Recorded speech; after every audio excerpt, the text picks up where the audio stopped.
Hello students, welcome back to my channel. कैसे हो आप सब? उम्मीद करती हूँ बेटा सभी अच्छे होंगे और अपना ख्याल भी रख रहे होंगे। तो बेटा आज हम करने जा रहे हैं अपनी वर्कशीट नंबर 37 साइंस सब्जेक्ट के बेटा 10th क्लास के लिए। ठीक है, 28 सितंबर की है और इसमें आज बेटा हमारा नेक्स्ट चैप्टर स्टार्ट हुआ है जो कि क्या है, कार्बन एवं इसके यौगिक।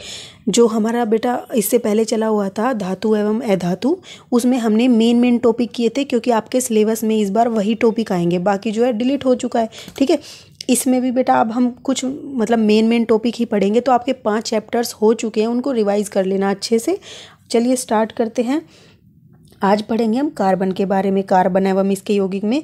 कार्बन क्या है बेटा? जीवन का तत्व है। ठीक है, जीवन का तत्व क्यों बोला गया? क्योंकि ये सभी जीवों में पाया जाता है, जितने भी हैं यहाँ पर, जितने भी जीवित जीव हैं, बाकी चीज़ों में भी पाया जाता है। जो जीवित नहीं मानी जाती उनमें भी ये सब में पाया जाता है। ठीक है, तो कार्बन एक सर्वोत्तम मुखी तत्व है, इसलिए इसको सर्वोत्तम मुखी पाया बोला गया क्योंकि ये सब जगह पर है। ठीक है, एंड जो सभी जीवों एवं हमारे उपयोग में आने वाली वस्तुओं जैसे भोजन, कपड़े, दवाइयाँ, पुस्तकें, सभी के अंदर ये पाया जाता है। पाए जाने वाले यौगिकों का मुख्य आधार है। मतलब जितने भी यौगिक, देखो हम खाना खाते हैं, तुमने पढ़ा होगा बेटा अभी जो हमने रेस्पिरेशन प्रोसेस पढ़ी थी अपनी, जो श्वसन प्रक्रिया, उसमें भी क्या होता था, ग्लूकोज का विखंडन हो रहा था।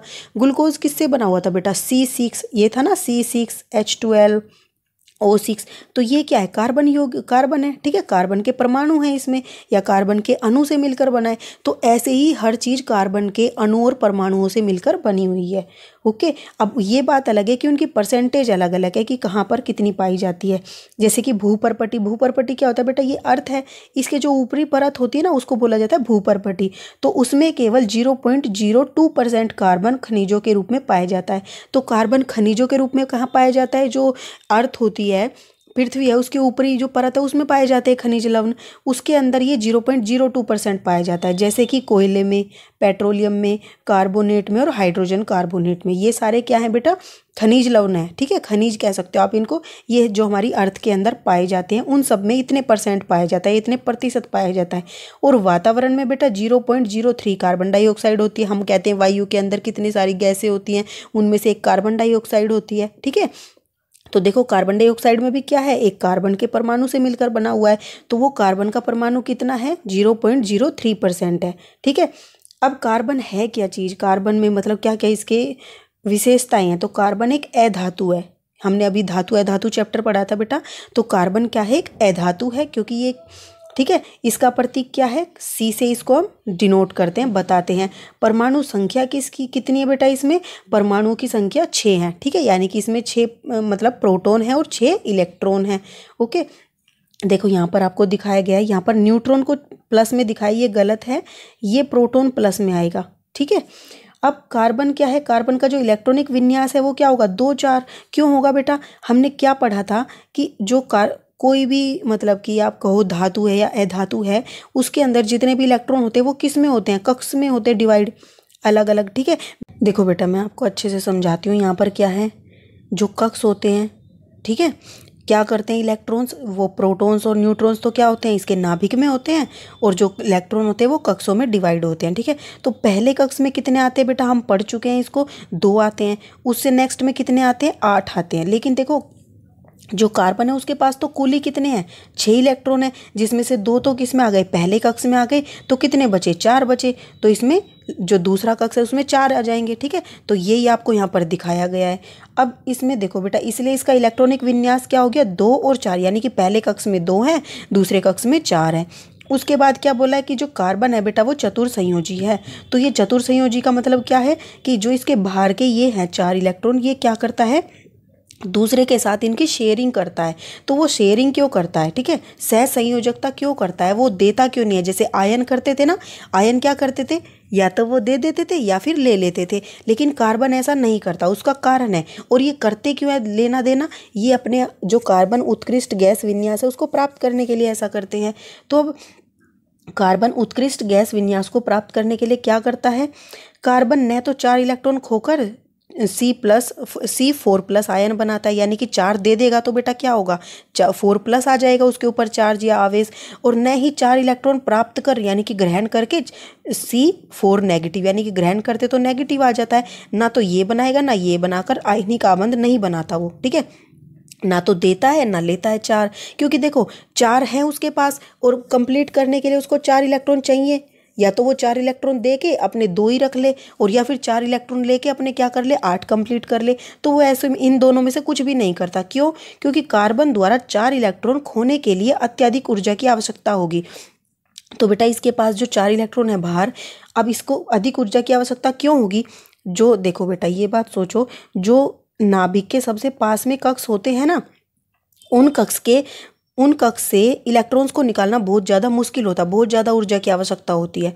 ठीक है, जैसे कि तुम देखो, जब तुम अगर किसी बड़े के साथ गली से जा रहे हो, लेकिन वहाँ पर तुम्हें उससे डोगी है, उनसे डर लग रहा है, वो काटते हैं, तो लेकिन बड़े को देखकर वो नहीं काटेंगे, उनको ज़्यादा हिम्मत जुटानी पड़ेगी।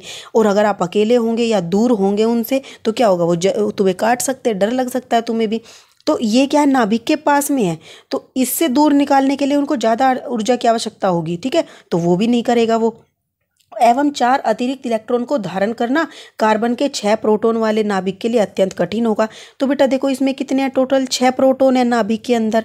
ठीक है, अब उन 6 प्रोटॉन वाले नाभिक में अगर 4 इलेक्ट्रॉन और आ जाएंगे तो क्या हो जाएगा, इलेक्ट्रॉन कितने हो जाएंगे बेटा, उसमें 10 इलेक्ट्रॉन हो जाएंगे और 6 कितने हो जाएंगे, प्रोटॉन हो जाएंगे। तो ये भी इम्बैलेंस हो गया, मतलब ये स्टेबल तो रहेगा ही नहीं, इनके लिए संभालना मुश्किल हो जाएगा इसको। तो ये भी बात कठिन है, तो इसलिए वो ना तो देता है ना लेता है। तो फिर वो करेगा क्या, कैसे उत्कृष्ट गैस विन्यास को प्राप्त करेगा? तो बेटा वो क्या करता है, कार्बन अपने अन्य परमाणु तथा अन्य तत्वों के परमाणुओं के साथ संयोजकता करके इलेक्ट्रॉनों की साझेदारी करके इस समस्या को सुलझा लेता है। जैसे बेटा देखो, आपका टेस्ट है या फिर आप कुछ काम कर रहे हो, लेकिन जो आपके दोस्त हैं उनके पास भी दो चीज़ें नहीं हैं, तो वो आपको भी नहीं दे सकते और आपके पास है नहीं। ठीक है, तो उस टाइम पर क्या करते हो, आप दोनों एक जगह पर बैठकर शेयरिंग करते हो। जब उसको ज़रूरत है वो ले लेती है, जब आपको ज़रूरत होती है तब आप यूज कर लेते हो। तो इसको कहते हैं शेयरिंग करना। हिंदी में बोल देते हैं इसको संयोजकता या सहसंयोजकता। ठीक है, तो वो साझेदारी से इस तरीके से अपनी समस्या सुलझा लेते हैं और अपने आप को उत्कृष्ट गैस विन्यास प्राप्त कर लेते हैं। ठीक है, अन्य तत्वों के परमाणु जैसे कि hydrogen, oxygen, nitrogen, sulphur, chlorine भी इसी प्रकार साझेदारी करके अणुओं के परमाणुओं का निर्माण करते हैं। तो ये सहसंयोजी आबंध क्या हो गए, एक ही प्रकार या विभिन्न प्रकार के परमाणुओं की साझेदारी से बने आबंध को सहसंयोजी आबंध बोलते हैं। अब देखो यहाँ पर आयन नहीं बने तो आयन आपस में जुड़ के आयनिक आबंध भी नहीं बनाएंगे। यहाँ पर क्या हो रहा है, सहसंयोजकता से, साझेदारी से वो अपना आबंध बना रहे, तो इस आबंध को क्या बोलते हैं, सहसंयोजी आबंध बोलते हैं। ठीक है, अब सहसंयोजी आबंध की कुछ विशेषताएं होंगी बेटा। तो सहसंयोजी आबंध वाले अणुओं में भीतर तो प्रबल आबंध होता है, मतलब कि वो आपस में तो क्या होते हैं, भीतर प्रबल आबंध होता है, लेकिन इनका जो अंतरा अणुक बल होता है वो कम होता है। जो क्या था, आयनिक में था ना, अंतरा आयनिक जो बल था वो स्ट्रॉन्ग था, क्योंकि वे एक दूसरे को पकड़ रखे थे, लेकिन इनका कम होता है। जैसे आप देखो शेयरिंग कर रहे हो किसी के साथ, तो अगर वो आपको ये कहेगा मेरी चीज़ वापस करो, तो देनी पड़ेगी उसको तुरंत ही।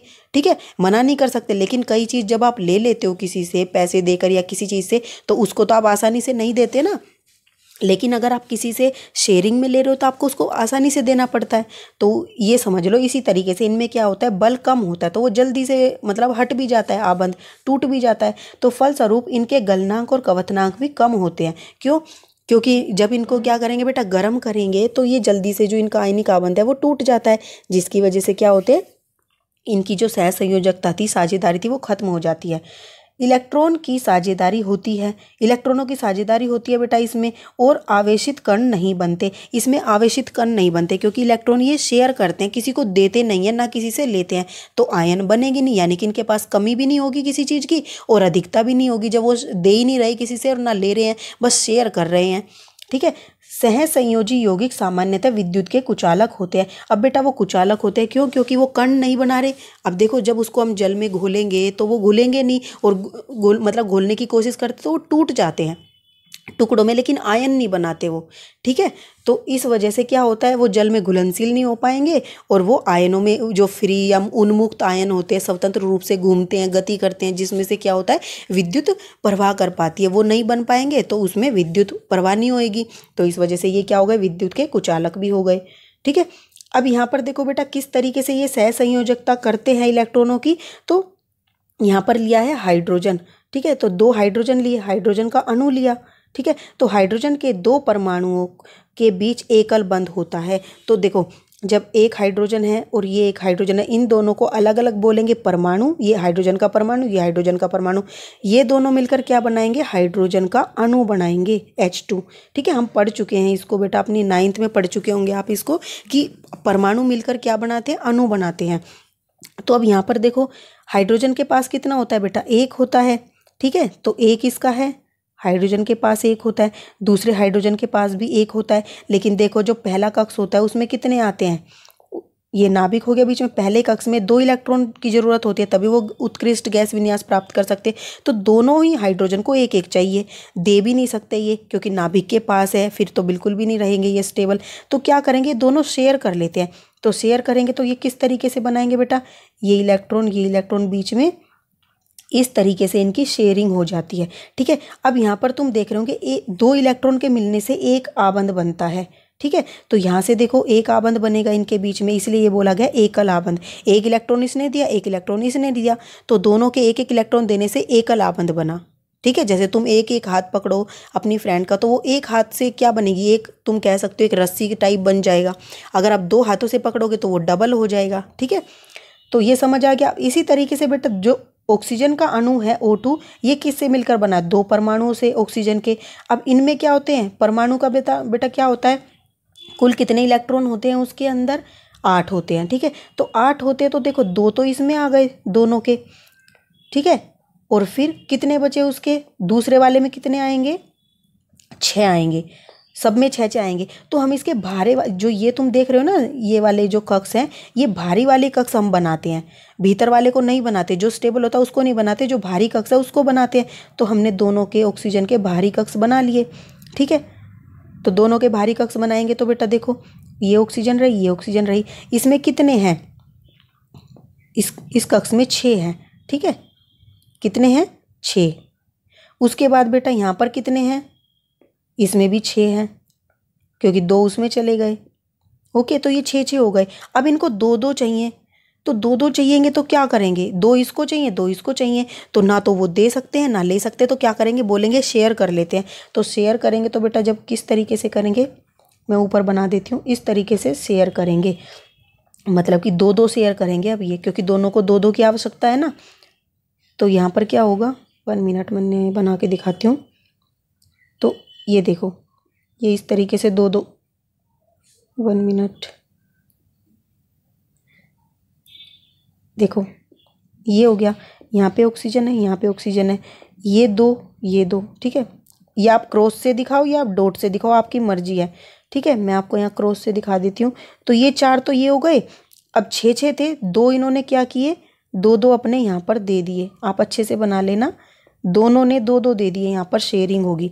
देखो अब टोटल गिनो इनके, 2 4 2 6 और 2 8, 2 8 इसके पास भी हो गए और इसके पास भी 8 हो गए शेयरिंग से। तो इस तरीके से इनके बीच में आबंध बनेगा और क्या बन जाएगा, ऑक्सीजन का अणु बन जाएगा। ठीक है, अब तुम यहाँ देखो बेटा कितने हैं, 2 इलेक्ट्रॉन को मिलाने से क्या बनता है, एक आबंध। फिर यहाँ पर 4 हैं तो कितने बनाएंगे, 2 बनाएंगे। तो इसलिए इसके बीच में क्या होता है, ऑक्सीजन अणु के 2 परमाणुओं के बीच दोहरा बंध होता है। दोहरा बंध बोलोगे इसको। ठीक है, जो ये डंडे होते हैं इसको बंध बोलते हैं। ठीक है, अब ऐसे ही बेटा नाइट्रोजन है, जो नाइट्रोजन में क्या होता है, देखो नाइट्रोजन है, नाइट्रोजन में 7 होते हैं, इसके 7 इलेक्ट्रॉन होते हैं। तो इसमें 7 इलेक्ट्रॉन हैं तो कितने बनेंगे, 2 और 5 में डिवाइड हो जाएंगे। पहले कक्ष में 2 आ गए और दूसरे में 5, तो उसको 5 को 8 बनाने के लिए 3 इलेक्ट्रॉन की आवश्यकता होगी। ऐसे ही नाइट्रोजन के जो दोनों परमाणु है, दोनों को ही 3 इलेक्ट्रॉन की आवश्यकता होगी। तो ये क्या करेंगे बेटा, 3 की शेयरिंग कर लेंगे। ठीक है, तो क्या होगा, देखो ये 2, ठीक है, ऊपर लिखो चाहे नीचे। अब यहाँ पर क्या करेंगे, इनकी शेयरिंग करवानी है अब। ठीक है, ये मैंने आपको समझाने के लिए बनाया था। शेयरिंग इस तरीके से होगी, जो इलेक्ट्रॉन शेयर होंगे वो इस बीच में आएंगे। ठीक है, मैं डॉट से दिखा रही हूँ, चलो इस वाले में, पहले मैंने क्रॉस से दिखाए थे, आप जिससे चाहो उससे दिखा दोगे। ठीक है, तो अब देखो आप इसके काउंट करो तो 8 हो जाएंगे। इनके जो दूसरे वाला कक्ष था उसमें 8 हो जाएंगे। 6 तो ये हो गए, 7 8, इसमें भी 6 बीच के ये हो गए, 7 8, तो 8 8 हो गए। उत्कृष्ट गैस विन्यास प्राप्त कर लिया सहसंयोजकता से। अब 2 इलेक्ट्रॉन से क्या बना, एक आबंध, फिर अगले 2 से फिर दूसरा, फिर अगले से फिर तीसरा। तो इसने क्या बनाया बेटा, नाइट्रोजन के दो परमाणुओं के बीच क्या होगा, त्रिआबंध होगा। तो जो दो परमाणु थे नाइट्रोजन के, पहला और दूसरा, उनके बीच में त्रिआबंध होगा, यानी कि 3 बंध बनेंगे। ओके, इस तरीके से बनाते हैं, या जितने इलेक्ट्रॉन की कमी होती है उनकी शेयरिंग कर लेते। जैसे अब क्या है, मीथेन है, CH4 है, ठीक है। अब CH4 में क्या होता है बेटा, कार्बन का हमें पता है वो क्या करेगा, 4 इलेक्ट्रॉन को शेयर करता है। तो देखो 4 इलेक्ट्रॉन शेयर करेगा कार्बन, चारों तरफ लिख दो इसके, ठीक है। ये 4 इलेक्ट्रॉन्स हैं कार्बन के। ओके, अब ये क्या कर रहा है, हाइड्रोजन के 4 अणु लिए हैं, परमाणु लिए हैं। तो एक यहाँ पर हाइड्रोजन का, एक यहाँ पर शेयरिंग करेगा, एक इलेक्ट्रॉन की यहाँ शेयरिंग करेगा और एक इलेक्ट्रॉन की यहाँ। तो देखो हाइड्रोजन लिख लेते हैं हम इस तरीके से, ठीक है। अब हाइड्रोजन का हम क्रॉस से दिखा रहे हैं अलग, ताकि हमें दिख जाए अलग से बताने के लिए। हाइड्रोजन का एक एक अणु था ना, तो एक एक कार्बन का हो गया, एक एक हाइड्रोजन का हो गया। तो हाइड्रोजन के 2 पूरे हो गए, देखो हर हाइड्रोजन के 2 2 पूरे हो गए, उसको 2 की ज़रूरत होती है। और कार्बन को देखो 4 मिल गए, एक एक हर हाइड्रोजन से एक एक मिल गया, तो 4 मिल गए, और 4 पहले से थे तो उसके भी 8 पूरे हो गए। तो दोनों ने शेयरिंग से क्या करा, ये बंध बनाए, जिसमें मेथेन की इलेक्ट्रॉन बिंदु संरचना आपको दिखाई गई है, यहाँ पर भी दिखाई गई है, ठीक है। तो इस तरीके से ये सहसंयोजकता करते हैं। अब बेटा इसका अभ्यास कर लेते हैं, चलिए। क्वेश्चन क्या है बेटा, कार्बन चतुसंयोजी क्यों कहलाता है, या क्यों कहते हैं, या क्यों है। तो कार्बन का इलेक्ट्रॉन विन्यास हम जानते कितना होता है, 2 4 होता है, यानी पहले कक्ष में 2, दूसरे में 4, यानी कार्बन के बाहरी कक्ष में 4 इलेक्ट्रॉन हैं। यह अपने 4 इलेक्ट्रॉन को दूसरे परमाणु, 4 इलेक्ट्रॉन की दूसरे परमाणु के 4 इलेक्ट्रॉनों से साझेदारी कर सहसंयोजी आबंध बनाता है, इसलिए इसको क्या बोलते हैं, चतुसंयोजी बोलते हैं, ठीक है। फिर बेटा सेकंड क्वेश्चन क्या है आपका, कि कार्बन, 1 मिनट, आपको दिख नहीं रहा होगा शायद, ये अब दिख जाएगा। तो अब बेटा देखो नेक्स्ट क्या है, कि कार्बन सहसंयोजी यौगिक बनाता है, इस कथन को सत्यापित कीजिए। क्योंकि कार्बन के बाहरी कक्ष में 4 इलेक्ट्रॉन होते हैं और वह स्थिर या उत्कृष्ट गैस विन्यास प्राप्ति के लिए क्या करता है, हमने अभी पढ़ा था, वो कोशिश करेगा। यदि 4 इलेक्ट्रॉन खोकर ये C4+ आयन बनाता है तो क्या होता है, 6 प्रोटॉन वाले नाभिक के लिए 2 इलेक्ट्रॉनों को संभालना मुश्किल हो जाएगा, ठीक है। क्योंकि क्या हो जाएगा, नाभिक में कितने हो जाएंगे बेटा, 6 प्रोटॉन हो जाएंगे और इलेक्ट्रॉन 2 ही बचेंगे बस, क्योंकि और उसके लिए ऊर्जा भी ज़्यादा चाहिएगी वहाँ से निकालने के लिए। और यदि कार्बन 4 इलेक्ट्रॉन ग्रहण करके क्या होएगा, C4- मतलब कि ये आयन बनाएगा, तो 6 प्रोटॉन वाले नाभिक के लिए 10 इलेक्ट्रॉन संभालना मुश्किल हो जाएगा, ठीक है। और इसके लिए अत्यधिक ऊर्जा की आवश्यकता भी होगी, इसमें भी बेटा ऊर्जा की आवश्यकता होगी, ठीक है, ऊपर वाले में भी लिख दोगे आप। तो इसलिए हम क्या कहेंगे, अतः कार्बन 4 इलेक्ट्रॉन की साझेदारी करके सहसंयोजी आबंध बनाता है। वो इन दोनों में से कोई भी काम ना करके शेयरिंग कर लेता है, वो देता ही नहीं है ना किसी से लेता है, वो बोलता है शेयरिंग कर लेता हूँ जितना टाइम मुझे चाहिए, ठीक है। फिर थर्ड क्वेश्चन क्या है बेटा, कि सहसंयोजी यौगिक के कोई 3 भौतिक गुण लिखिए। तो इनका गलनांक और कवथनांक कम होता है, क्योंकि बेटा क्या होता है, इनमें आयन बनते नहीं है, शेयरिंग बनती है। शेयरिंग की चीज़ तो बेटा जब कोई हमसे मांगेगा हमें तभी देनी पड़ती है, तो वो टूट जाती है शेयरिंग। फिर ये सामान्यतः विद्युत के कुचालक होते हैं। कुचालक इसलिए होते हैं क्योंकि इनके अंदर आयन नहीं बनते, ये मतलब, और ये आवेशित कण नहीं बनाते, वही बात हो गई, ठीक है। और फिर अंतराअणुक बल कम होता है, अंतराअणुक बल कम होगा क्योंकि बेटा शेयरिंग से है तो कभी भी टूट सकती है वो, तो ठीक है। अब फोर्थ क्वेश्चन क्या है बेटा, कि कारण बताइए कि सहसंयोजी यौगिक विद्युत के कुचालक क्यों होते हैं। तो क्योंकि जब इन यौगिकों को जल में डालकर विलयन बनाया जाता है तो ये जल में घुलते नहीं हैं और ना ही आयनों में टूटते हैं, जिसके कारण क्या होता है, ये उन्मुक्त आयन नहीं होते, जिसके कारण इसके अंदर, यहाँ लिखोगे, इसमें उन्मुक्त आयन नहीं होते, इसलिए ये विद्युत के कुचालक होते हैं, ठीक है। और उन्मुक्त आयन ही क्या करते हैं, विद्युत का चालन करते हैं, लेकिन इसमें होते ही नहीं तो वो करेंगे कैसे विद्युत का चालन। अब फिफ्थ क्वेश्चन क्या है बेटा, कि निम्नलिखित की इलेक्ट्रॉन बिंदु संरचना बताइए। तो जल अणु दिया और बोला इसकी बनाओ, तो क्या करोगे, सबसे पहले आपको पता होना चाहिए कि इनका इलेक्ट्रॉनिक विन्यास कितना है। तो इलेक्ट्रॉन का तो 1 होता है, ऑक्सीजन का कितना होता है, ये होता है 2 और 6, यानी उसके भारी कक्ष में 6 हैं। तो आप भारी कक्ष ले लोगे, यहाँ पर आपने ऑक्सीजन का भी ले लिया और हाइड्रोजन के भी ले लिए। अब ये देखो, हाइड्रोजन को 1 चाहिए और क्या नाम है, ऑक्सीजन को कितने चाहिए, 2 चाहिए। तो क्या करेगा, हाइड्रोजन तो 1 लेगा, तो एक हाइड्रोजन से 1 ले लेगा, एक और हाइड्रोजन की आवश्यकता होगी तो वो दूसरे हाइड्रोजन से 1 ले लेगा। तो इस तरीके से ये विन्यास बन जाएगा, जो कि मैं आपको अभी समझा चुकी हूँ। तो ऑक्सीजन ने 1 इससे ले लिया, 1 इससे ले लिया, तो इसके 2 पूरे हो गए। और हाइड्रोजन ने ऑक्सीजन से 1 लिया, दूसरे हाइड्रोजन ने भी ऑक्सीजन से 1 लेके शेयरिंग करके बना दिया बंद। तो यहाँ पर देखो इस 2 इलेक्ट्रॉन से मिलकर एक आबंध बिना हाइड्रो इस वाले और इस वाले के बीच में, फिर इस वाले और इस वाली हाइड्रोजन के बीच में भी एक आबंध बना, तो हम इस तरीके से इसको दर्शाते हैं। ओके, नेक्स्ट क्या है बेटा, कार्बन डाइऑक्साइड। फिर कार्बन डाइऑक्साइड में क्या, एक कार्बन है और 2 ऑक्सीजन है। ठीक है, तो कार्बन का इलेक्ट्रॉनिक विन्यास क्या होता है, वो लिख लोगे आप, क्या होता है 2 4 होता है। मैंने यहाँ पर ये लिखा है टोटल इलेक्ट्रॉन कितने, कार्बन में 6 हैं, ऑक्सीजन में 8 इलेक्ट्रॉन है। ठीक है, तो ऑक्सीजन में 8 है बेटा, तो ऑक्सीजन के पहले में 2 आ जाएंगे, बाकी में 6 बचेंगे भारी वाले में, तो भारी वाला लेंगे हम, तो 2 तो ये रहे और 2 इसने यहाँ शेयर कर लिया। आप अच्छे से बना लेना जैसा मैंने आपको बताया था। ऐसे ही कार्बन ने भी क्या किया बेटा, आपने 2 इधर शेयर कर लिए और 2 इधर शेयर कर लिए, क्योंकि कार्बन के भी 4 होते हैं। ठीक है, और ऑक्सीजन के ये 4 तो यहाँ है, जो 2 थे वो इसने यहाँ शेयर कर लिए। तो इस तरीके से देखो 4 इलेक्ट्रॉन इस वाले इन दोनों के बीच में हो गए, यानी कि 2 इलेक्ट्रॉन ने एक बनाया, 2 इलेक्ट्रॉन ने एक बनाया, फिर यहाँ पर भी इन्होंने ऐसे बनाया। तो इस तरीके से क्या बन गया, ये एक सहसंयोजी आबंध बन गया। ये मैं आपको समझा चुकी हूँ कि ये किस तरीके से बनता है और इस तरीके से इसको दर्शाते हैं।